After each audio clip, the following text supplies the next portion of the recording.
The Russian intelligence agencies today are far more superior to their predecessors. Russian President Vladimir Putin has a very good relationship with his secret agencies, as he himself was the president of the leading intelligence agency of Russia, FSB. This close relationship is quite evident when you compare the current connection between the FSB and the Kremlin, which is undeniably more powerful and well-connected than its predecessor, the Soviet Union's KGB.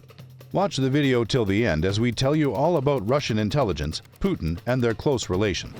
Before we start, make sure to subscribe to our channel and don't forget to click on that bell icon so you never miss out on any of the amazing videos we have in store for you. The beginning. Vladimir Putin is currently pushing Russia's military into a high-risk conflict that has had a negative impact on the country's exports and overall economy. Although he bears ultimate responsibility for the invasion as commander-in-chief, he has always relied on a close-knit group of advisors, many of whom, like Putin, began their careers in Russia's intelligence agencies. The Federal Security Service, or FSB, is a Russian internal security and counterintelligence agency that was established in 1994 as a replacement to the Soviet-era KGB. This agency is in charge of military counterintelligence, anti-terrorism, and monitoring in and out of the country. In the 1980s, when the Soviet government and economy were collapsing, with significantly fewer staff and budget layoffs, the KGB fared better than most state institutions. However, after an attempted coup against Soviet leader Mikhail Gorbachev in August 1991, in which certain KGB units took part, the fearsome agency was abolished. The KGB's internal security operations were first reconstructed in the form of Ministry of Security in early 1992, and then just over a year later as the Federal Counterintelligence Service, FSK, both of which were put under the president's jurisdiction. In 1995, Russian President Boris Yeltsin renamed the FSK service to FSB and gave it new powers, including the ability to break into private houses and undertake intelligence operations in Russia and abroad in collaboration with the Russian Foreign Intelligence Service. In two battles in the 1990s and early 2000s, the FSB spent resources in combating separatist insurgents from Chechnya. The FSB was blamed in 2002 for the death of Khattab, an Arab jihadist commander in Chechnya. His Chechen companions claimed he had received a poisoned letter, which resulted in his death. The FSB aimed to preventing happenings like pro-Western color protests in Russia, such as Georgia's Rose Revolution in 2003 and Ukraine's Orange Revolution in 2004.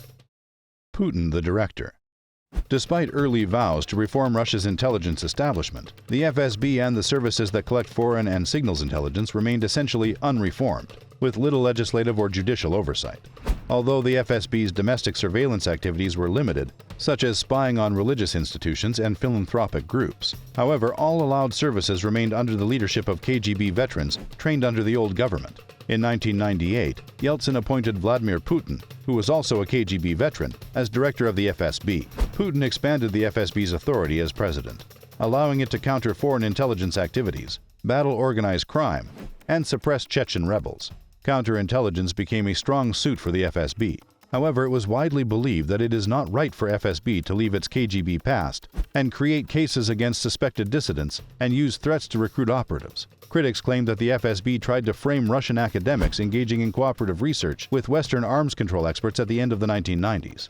On the other hand, Putin enabled the FSB to delve into overseas intelligence and covert operations, thus allowing the FSB to become a key player in contemporary events, not because it boasted superior technical skills to other Russian agencies, but because it did not recognize or accept the same limitations as the rest of Russia's security services.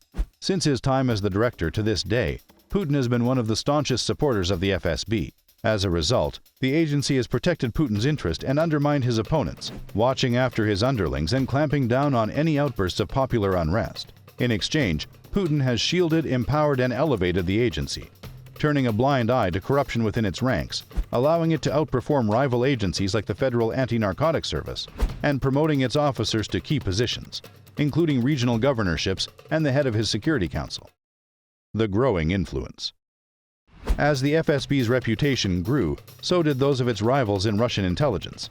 Due to its failures in Russia's 2008 war with Georgia, which resulted in abandoned airfields being destroyed and Russian soldiers being outflanked, the GRU was in shame. Furthermore, Putin thought that the SVR was too orthodox and cautious to confine itself to only acquiring information. He was increasingly convinced that the U.S. was orchestrating a campaign to isolate Russia and deny it the great power status that he believed it deserved. The FSB tried to fill the spook hole created by the GRU and SVR's floundering. It was now briefing Putin on foreign policy, encroaching on the SVR's and the Foreign Ministry's usual area. It lobbied aggressively and effectively for the funding and mandate to mount political operations, first in Europe, then elsewhere, ranging from funneling resources to populist parties and separatist groups to hacking both Democratic and Republican National Committee computers. All of this was possible because the FSB had Putin's trust and recognized that he was increasingly expecting his agents to tell him what he wanted to hear. The greatest strength of the FSB that Putin loves is its readiness to take risks. In that sense, it's just a mirror image of Putin, who has made the most of his weak hand by being more unpredictable and combative than anyone else. Pleasing Putin. Similarly, the agency's hacking into Western politics appears to be effective, but it has sparked a backlash in the West against Russian meddling and disinformation.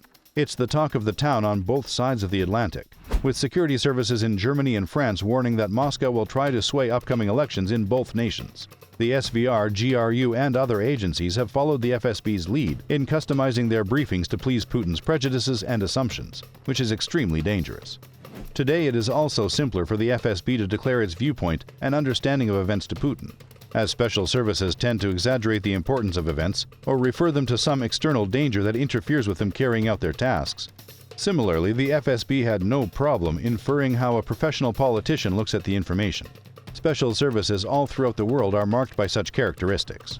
However, Putin is different because he himself was the head of this organization. As a result of this, the FSB gains a significant advantage. The new ideology. A new ideology has emerged in the FSB, which could be described as the formation of a new nobility. The FSB was meant to begin playing a larger role in Russian banking and economic circles, policing oligarchs and assisting Putin in the organization of new industrialization. A large number of FSB officials have been assigned to various positions in state enterprises, but they are not disclosing anything, so that it allows FSB and Putin to maintain control over these industries. Putin planned this in the early 2000s and decided to rely on the FSB elite, and it can now be seen in all of the foreign and international political issues that they are able to carry out, with all the authorizations and powers provided to them. The loyal supporters. Recently, Putin invited the political leadership of the country to the Kremlin for a Security Council meeting on February 21, 2022, 3 days before the invasion of Ukraine. This meeting was called to consider recognizing pro-Moscow breakaway regions in Ukraine as autonomous. The 12 men and 1 woman lined up one by one in a theatrical display of solidarity to support the decision to recognize the Donetsk and Lugansk areas as independent, a move which was considered as signaling the start of the war. This amount of power and firmness in decisions shows that Vladimir Putin has built a system in which he is surrounded by super loyalists who share his view of the West as a threat to Russia. The 3 officials that Western security sources think make up Putin's closest inner circle includes Defense Minister Sergei Shoigu, National Security Council Secretary Nikolai Patrushev, and Federal Security Service (FSB) Chief Alexander Bortnikov. Alexander Bortnikov, the longtime chief of Russia's all-powerful Federal Security Service, has always delivered the goods for Putin. Bortnikov is undoubtedly Putin's most dependable and trustworthy ally. Thanks to this relation with Bortnikov, FSB serves as the Putin regime's brain and heart. The FSB has extended its operations both locally and internationally under Bortnikov's leadership. Its repressive state security powers have been enhanced and used in increasingly harsh ways to stifle Putin's critics at home and abroad. The key to success. The FSB is a key component of Russia's new information warfare doctrine, which involves using social media to influence public opinion in other countries. Officials in the United States think the Russian government agencies were also involved in hacking and disinformation campaigns aimed at U.S. voters during the 2016 presidential election. What's interesting is that Dmitry Dukachev and Igor Sushchin, 2 FSB operatives, were charged in March 2017 for hacking Yahoo accounts and collecting the data of millions of customers. That's not all. To monitor internet traffic, the FSB has significant legal capabilities, as it can snoop on emails and phone calls using a device called SORM, in which data must be stored for 12 hours by law for possible review, and virtual private networks, or VPNs, and other anonymization technologies. There is also evidence that the FSB's 5th Service, which is in charge of overseas operations, has institutionalized the organization of subversive covert operations beyond Russia's borders. In recent years, officers from the 5th have purportedly been engaged in a number of former Soviet republics. Though there is no clear evidence, the 5th Service is most probably already involved in the current war with Ukraine. since Putin has now given so many responsibilities and powers, as well as a high special status, that it has become a closed institution, impervious to both external monitoring and pressure. That's it for today's video. We hope you enjoyed the content of the video. If you did, show some love and hit that like button. And don't forget to subscribe to our channel so that you never miss out on any of the amazing videos we have in store for you.